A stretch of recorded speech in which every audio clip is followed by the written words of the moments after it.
Opa, aqui é o Kevin, tudo bem? Nesse vídeo respondendo o comentário do último vídeo do Lucélio Machado. Qual a dica para um eletricista a abrir sua própria oficina?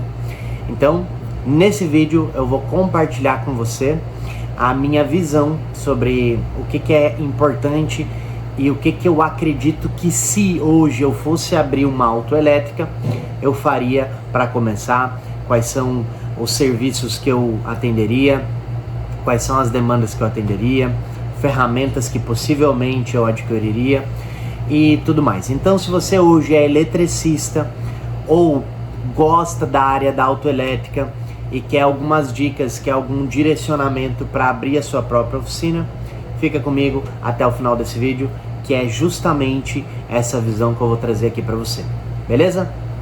Então vamos lá. Lucélio, pelo jeito que tu tá falando, né? Você já é um eletricista, já tem conhecimento, mas eu já vou aproveitar e vou abordar nesse vídeo aqui de uma maneira como se você não tivesse conhecimento também, para que se de repente alguém que não tem conhecimento já está assistindo esse vídeo aqui também, já vai se enquadrar. Então vamos separar algumas coisas importantes que a gente tem quando a gente fala de elétrica, né? Elétrica é um nicho. Se você não assistiu o vídeo que eu falo sobre nicho, é muito importante que você assista. Vou deixar aqui, ó, um cardzinho para você clicar e assistir isso. É muito importante. Definido o nicho que a gente tem, que é a elétrica, dentro da elétrica eu ainda tenho subnichos. Né? O que são subnichos, Kevin? Então eu tenho a área automotiva e dentro da área automotiva eu escolho um nicho, que é a elétrica. Aí dentro da elétrica eu posso escolher um subnicho. Por exemplo, dentro da elétrica eu posso querer trabalhar com a área linha leve, automotiva. Posso querer trabalhar com a linha diesel, pesada ou leve. Posso querer trabalhar com caminhões. Posso querer trabalhar na linha agrícola. Posso querer trabalhar com motos. Então existem vários subnichos, certo? E esses subnichos é importante que você entenda que é muito importante definir eles antes mesmo de iniciar o seu negócio. Por quê?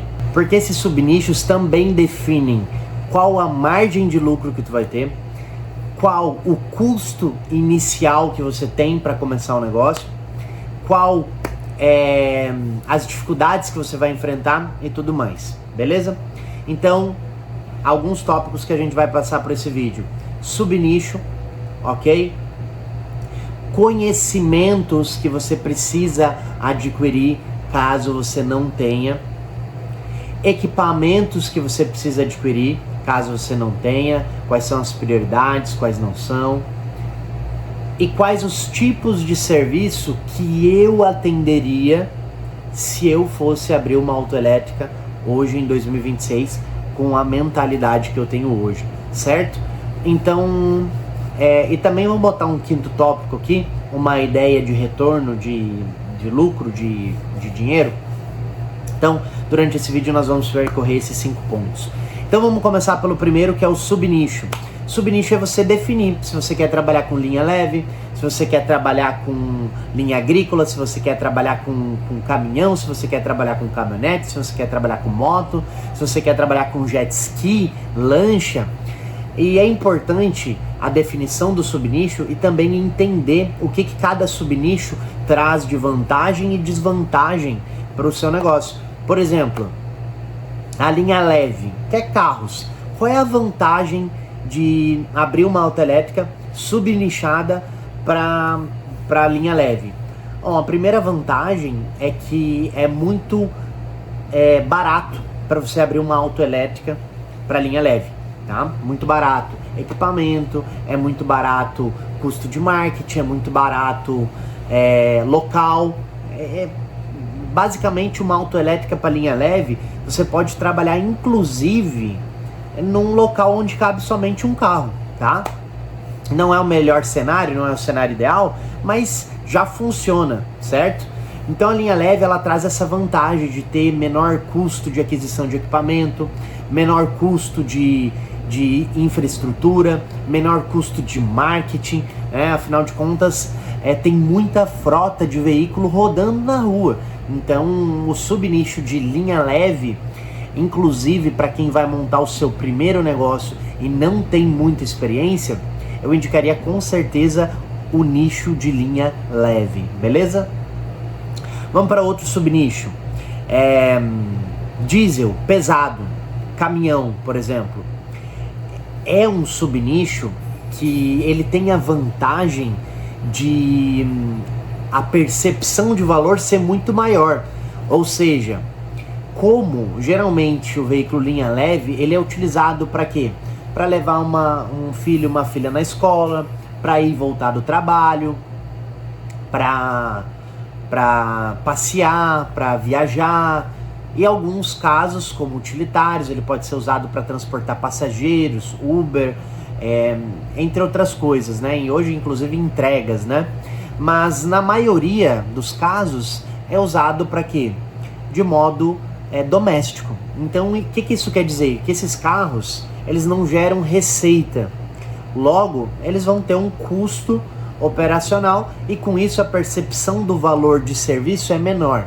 Já quando você trabalha com um caminhão, por exemplo, é um utilitário que todo dia ele está gerando receita.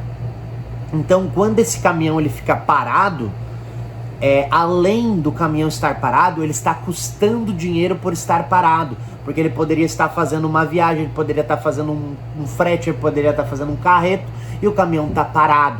Então isso custa dinheiro.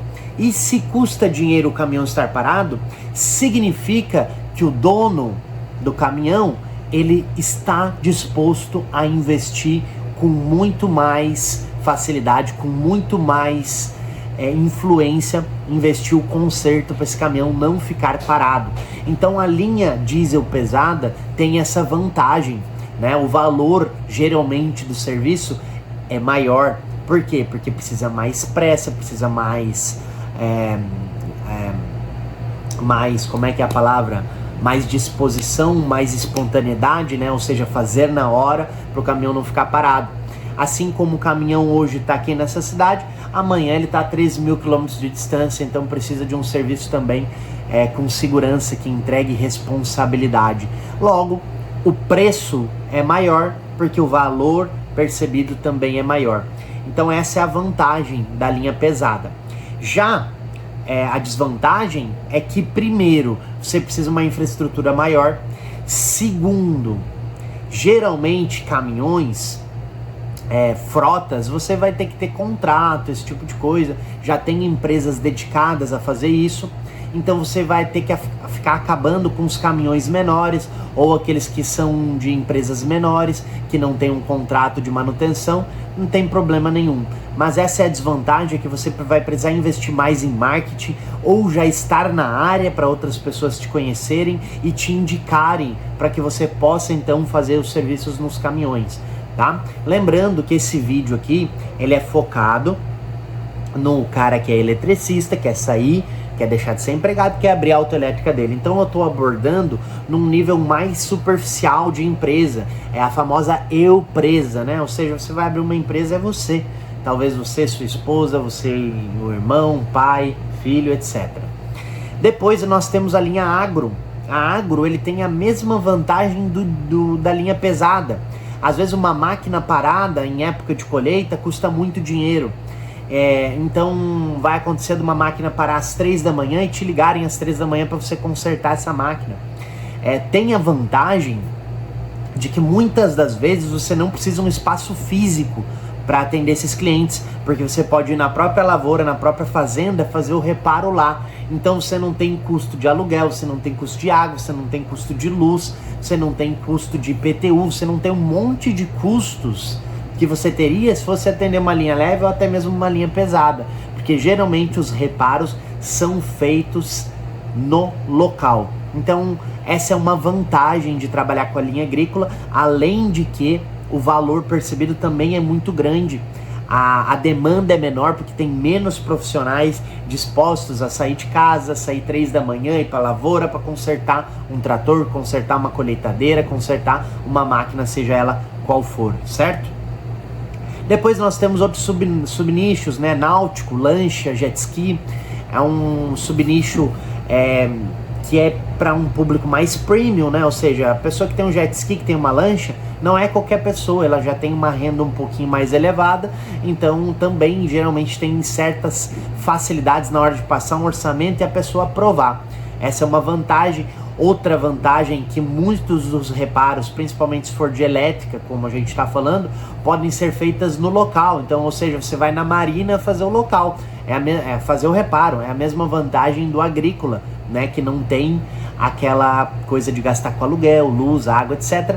Porém, também você precisa investir muito mais em marketing ou ter network dentro desse mundo, porque é um mundo que não é o cara tá andando de jet ski no mar, na lagoa, ó, uma oficina, vou parar ali.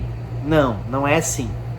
Essa é a maior vantagem da linha leve, que literalmente acontece isso, a pessoa tá indo para casa, tá indo pro trabalho, olha uma placa, ó, autoelétrica, troca uma lâmpada, enfim, etc. Então, passada essa primeira etapa dos subnichos, segunda etapa é a gente entender os conhecimentos que a gente precisa adquirir para trabalhar com cada subnicho, tá? E é muito importante a gente entender que dentro do subnicho ainda pode ter mais subnichos. Por exemplo, eu posso escolher o subnicho da autoelétrica para a linha leve e dentro disso ainda escolher trabalhar com alto-som, elétrica, trava, vidro elétrico, ou posso escolher alternador, arranque, lâmpadas, elétrica básica. Então é muito importante eu definir muito bem o que eu quero fazer e seguir isso à risca. Não caia na noia de querer fazer qualquer coisa que entra. Eu defini que eu vou trabalhar com alternador e arranque, mas daí apareceu um vidro elétrico, eu tô meio parado, vou fazer. Não faça isso, pelo menos não inicialmente. Escuta quem já está um tempinho no mercado para te auxiliar. Então, a linha leve traz consigo também a vantagem de o custo de conhecimento ser muito menor, tá? Principalmente dependendo com o que você for trabalhar. Se eu fosse abrir uma autoelétrica hoje com conhecimento básico, que se eu tivesse que aprender o que eu fosse fazer e fosse adquirir esse conhecimento, eu trabalharia com coisas bem básicas, por exemplo, troca de lâmpadas, vou falar sobre isso lá na precificação depois, troca de lâmpadas, fusíveis em geral, né, quando alguma coisa não está funcionando, que a pessoa reclama, um acendedor de isqueiro, alguma coisa do gênero, arranque, muito fácil de fazer, muito lucrativo, alternador, trabalharia inicialmente com esses 3 itens, lâmpadas, iluminação em geral, arranque e alternador. Inicialmente faria isso, tá? Claro que se tu já tiver um pouquinho mais de conhecimento, já manjar, você pode botar um vidro elétrico junto, um alarme, mas se eu não tivesse conhecimento nenhum e fosse entrar nessa área, eu não botaria isso, pensando com a mentalidade que eu tenho hoje. Botaria uma troca de lâmpada, um arranque, um alternador. Então, o que eu preciso investir de conhecimento? Elétrica básica, multímetro, o que é tensão, o que é corrente, o que é elétrica, caneta de polaridade, como fazer testes com multímetro, como ver fusível, como ver bateria descarregando, botaria bateria também, tá? Enfim, conhecimentos básicos que você precisa.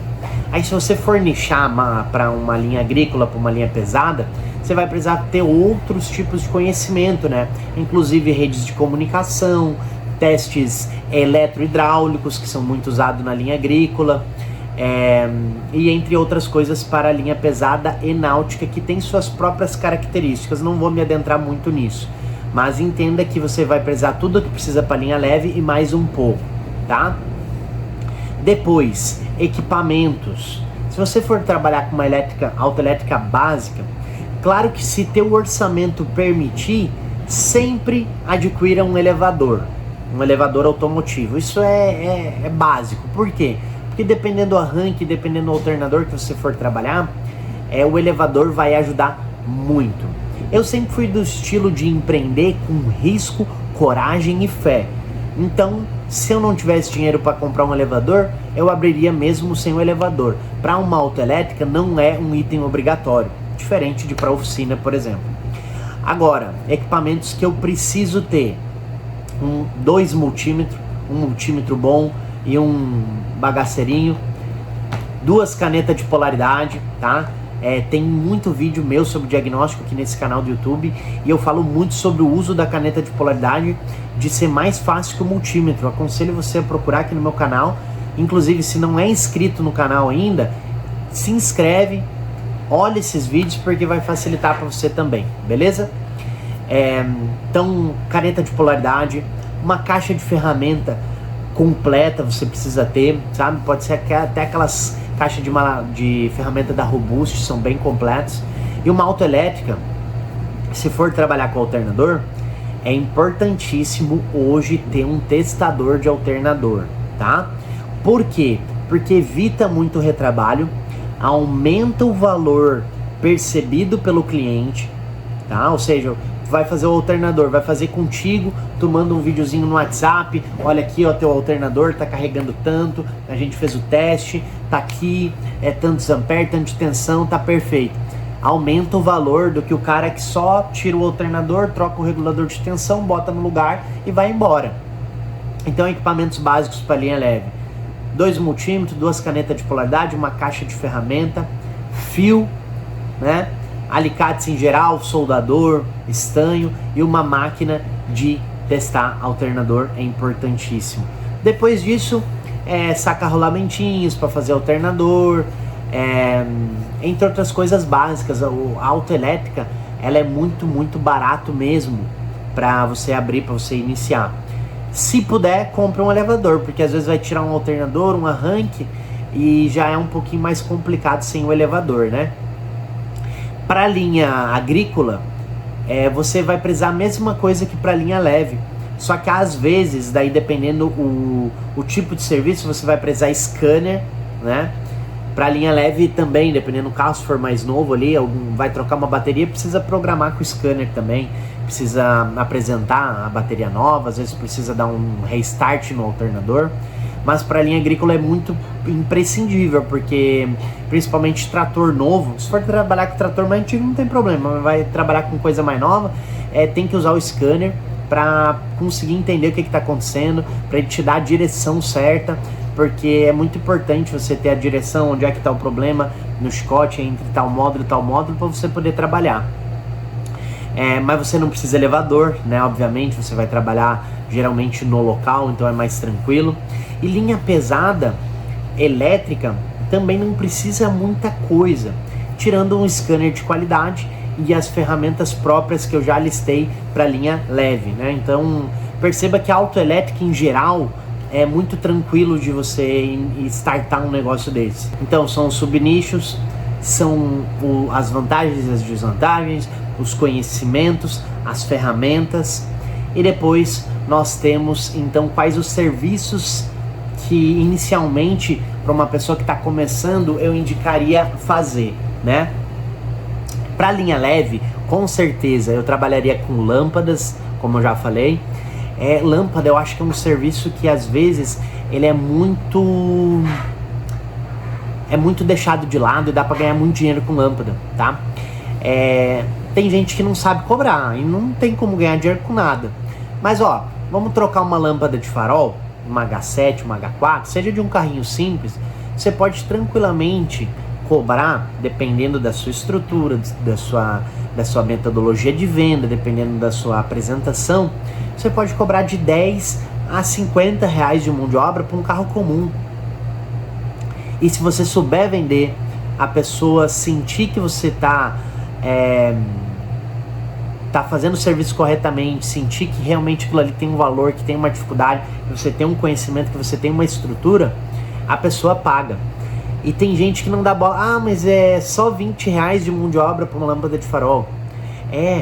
Só que é um serviço que tu levou 10 minutos para fazer, ou menos. Não tem chance nenhuma de te dar retorno, garantia, que para um início de negócio é bem importante também. Então muitas vantagens. Se tu diluir isso no preço de hora, vai te pagar basicamente a mesma coisa que outros serviços maiores. Então não menosprezem os serviços pequenos, beleza? Então lâmpada de farol, lâmpada de farolete, lâmpada de ré, lâmpada de sinaleira. Cada lâmpada você vai cobrar um valor de mão de obra específico, e você vai receber, além da margem de lucro, isso é muito importante, você comprar as lâmpadas diretamente de um distribuidor, não de autopeça, porque isso vai te garantir uma margem, a mesma margem que a autopeça tem praticamente. Então, além de ganhar na instalação da lâmpada, você ganha na venda da lâmpada, tá? E produtos baratos, geralmente são os produtos que a gente mais pode agregar margem, porque, por exemplo, um produto que custa R$1.000, dificilmente você vai conseguir trabalhar com uma margem muito grande. Agora, produtos que custam 10, 15, 20 reais, você às vezes pode trabalhar com uma margem bem maior e fica bem tranquilo, não fica pesado para o cliente pagar e você tem mais lucro. Então, não menosprezem os serviços pequenos, uma troca de um fusível, uma troca de lâmpada. Troca de lâmpada com certeza daria uma ênfase especial nisso. Todo carro que entrasse, mesmo que fosse para ver um acendedor de isqueiro, faz um check-in, olha todas as lâmpadas na frente do cliente mesmo rapidinho, ó, tá com uma lâmpada de farol queimado, quer trocar? Vai dar para ganhar dinheiro. Trabalharia com lâmpadas, arranque e alternador, que são coisas que são fáceis de fazer, envolve pouco conhecimento e pouca ferramenta para você atender muito bem e consegue ter uma margem de lucro muito grande nesses serviços, beleza? E nossa quinta coisa que eu ia falar sobre um pouco de preço, né? Um pouco de valor. E quando a gente fala de precificação, é importante entender que depende muito dos custos do negócio para a gente precificar. Mas vamos lá, uma lâmpada não baixa nunca de 10 a 15 reais de mão de obra para trocar, não importa qual lâmpada seja ou quantos minutos leve, não baixa disso, podendo chegar até 200, 300 reais, dependendo se tiver um farol para tirar. Tem uma loja em Porto Alegre que só trabalha com xenon, olha o subnicho, e todo dia tá vendendo reator, todo dia tá vendendo lâmpada. Então o subnicho é isso, olha só, o subnicho dessas inclusive umas mulheres lá que trabalham, elas estão na autoelétrica, é um subnicho, elas estão na autoelétrica linha leve, é outro subnicho, e daí dentro da linha da elétrica linha leve elas estão no xenon, não é nem farol como é xenon. Então olha o subnicho. É claro que quanto mais subnichado, mais difícil de você engrenar a engrenagem, de você fazer a engrenagem começar a girar. Se você trabalha com lâmpada, arranque e alternador, é mais fácil de você não ficar sem fazer nada. Se você vai subnichar muito, aí é mais difícil, mas não é impossível. Então tudo depende da sua determinação, tudo depende da sua vontade, da sua força, da sua garra e da sua fé. Então, basicamente, respondendo então o comentário, a pergunta do nosso seguidor, qual a dica para um eletricista abrir uma oficina mecânica em 2026? Espero que você tenha gostado do vídeo. Já deixa o like aqui embaixo nesse vídeo, certo? Deixa o like agora, antes de eu finalizar o vídeo, que é importantíssimo. Defina o nicho e siga o nicho. E invista em conhecimento, principalmente conhecimentos de venda, principalmente conhecimentos humanos. Porque trocar lâmpada muita gente sabe trocar, trocar fusível muita gente sabe trocar, fazer instalação muita gente sabe fazer instalação. Agora o que vai separar você de ganhar dinheiro de verdade é o conhecimento que você tem em vender, é o conhecimento que você tem em lidar com os seres humanos. Então invista muito nisso, certo? Eu vou deixar aqui embaixo na descrição um link para um webinário, um mini treinamento, um curso rápido que a gente tem que se chama Ordem de Serviço Lucrativa. É um curso de 7, 8, 9 aulas, não lembro, onde eu ensino quais são os pilares que eu modifiquei dentro das nossas oficinas para dobrar o lucro das ordens de serviço. E lá dentro tem muito sobre como vender melhor o serviço também, como apresentar melhor o serviço e como aumentar o valor de mão de obra sem parecer caro, beleza? Então eu indico muito investir em conhecimento técnico. Nós também temos conhecimento técnico, mas daí você procura lá no meu Instagram, esse tipo de coisa. A gente tem vários treinamentos de elétrica, injeção eletrônica, diagnóstico e tudo mais, beleza? Deixa aqui embaixo nos comentários o que você achou desse vídeo e qual deixa a tua pergunta aqui, porque 2026 tá assim, As perguntas que eu achar interessante, que eu achar legal, que eu achar que é uma dúvida justa e boa, eu vou fazer um vídeo que nem esse aqui na íntegra, vou soltar o verbo e vou postar aqui no YouTube para você. Então não deixa de comentar aqui embaixo qual é o assunto do próximo vídeo que você quer. De repente é o seu que eu vou estar gravando o vídeo. Beleza? Se não é inscrito no canal, inscreva-se, ative o sininho para receber todas as nossas notificações e simbora!